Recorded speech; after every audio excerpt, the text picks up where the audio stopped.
Imagine that the entire universe isn't empty and silent, the way we often picture it. Instead, it vibrates and sings, just on frequencies our ears will never hear. The ancient sages believed that the movements of planets and stars weren't only physical, but that they created a melody guiding life on Earth. They called it the music of the spheres. It sounds like poetry, but when we realize that everything in nature vibrates and resonates, maybe it's simply a forgotten truth. Pythagoras, the philosopher and mathematician, taught that numbers are the foundation of all existence. He claimed that the harmony of music reflects the harmony of the universe. According to him, every planet emits a tone, and together they form a perfect symphony. A person who can tune in hears the order of the cosmos itself. You might think it's just a myth, but let's look at the facts.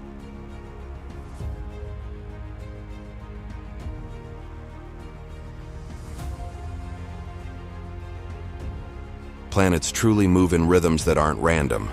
Pluto, for example, orbits the Sun twice while Neptune orbits 3 times. That ratio never changes, as if the two planets are dancing to a choreography written long before humans existed. We see the same rhythm with Jupiter's moons, Io, Europa, and Ganymede. Their movements connect in perfect resonance. Scientists explain it with gravity.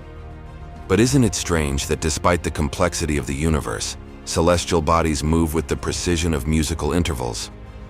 In Egypt, people believed the stars were instruments of the gods, their movements setting the flow of time and the fate of humans. In Mesopotamia, priests observed the heavens and recorded constellations, knowing that within their rhythm lay a hidden message. Perhaps that's why they built temples aligned with the stars, because they believed their structures could be tuned to cosmic frequencies.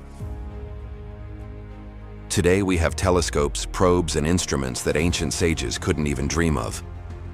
And yet we're reaching conclusions that disturbingly echo their belief in the music of the spheres. Planets do produce sounds, not like instruments we know, but electromagnetic vibrations, radio waves, and gravitational pulses. NASA has recorded these waves and converted them into audible sound.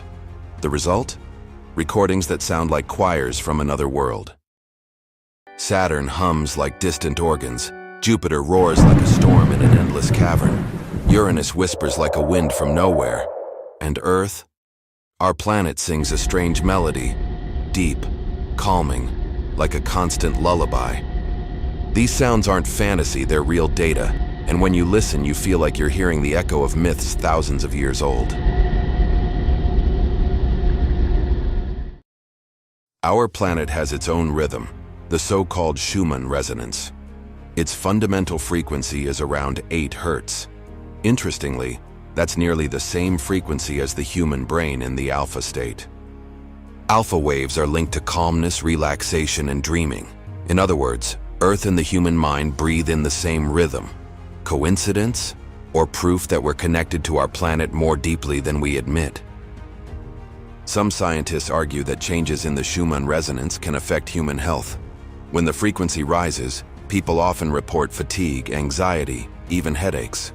When it falls, they feel sleepy and slowed down. If true, our bodies respond to Earth's music the same way we respond to any song, sometimes soothing, sometimes unsettling. And what if it isn't just Earth? What if every planet sends out vibrations and we react without realizing it? Maybe that's why some people feel their mood shift during a full moon. Maybe that's why entire cultures oriented their lives around planetary movements. And maybe that's why astrology, whether we take it seriously or not, still influences millions today. When you hear NASA's recordings, they sound terrifying and beautiful at the same time. But let me ask you, what if they aren't just sounds for our curiosity? What if they're keys to frequencies that can open consciousness, shift emotions, even alter reality? If that were true, then the music of the spheres wouldn't be just a metaphor, but a tool of power. The music we listen to today is tuned to 440 Hz. That number was declared the international standard in the 20th century. Sounds harmless, right? Standardization, so orchestras and instruments play the same. But here's the unsettling question. Why 440? Because the original tuning was different. For centuries, it was 432 Hz, and some claim this frequency resonates with nature and with Earth itself. They say music tuned to 432 calms, heals, and harmonizes, while 440 creates tension, unease, and inner chaos. If that's true, then the change wasn't random. It was a choice meant to pull humanity away from its natural rhythm.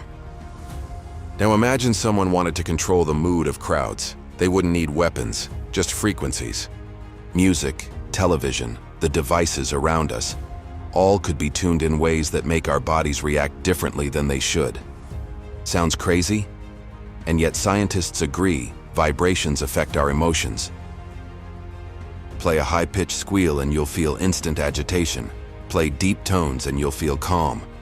If it works on a small scale, why not on a massive one? And then there's the question of secret technologies.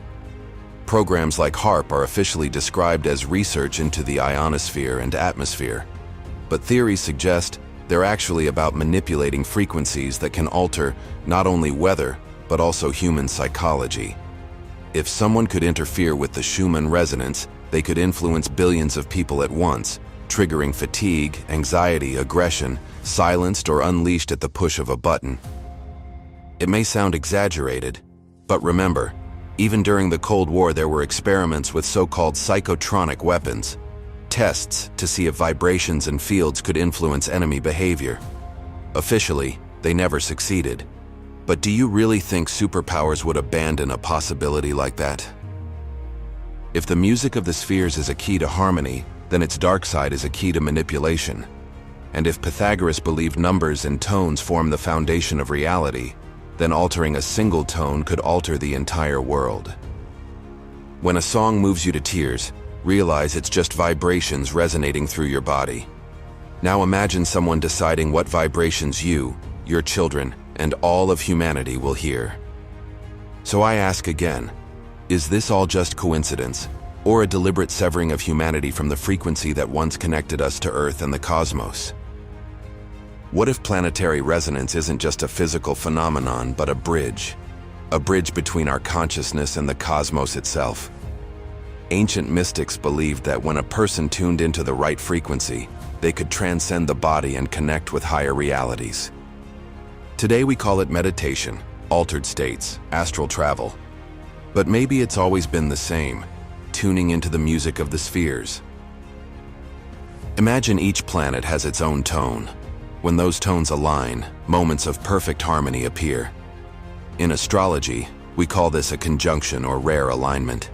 But what if those aren't just symbols? What if those are the very moments when portals open, when the veil between worlds grows thin? In ancient cultures, rituals were always tied to celestial cycles. That wasn't by accident.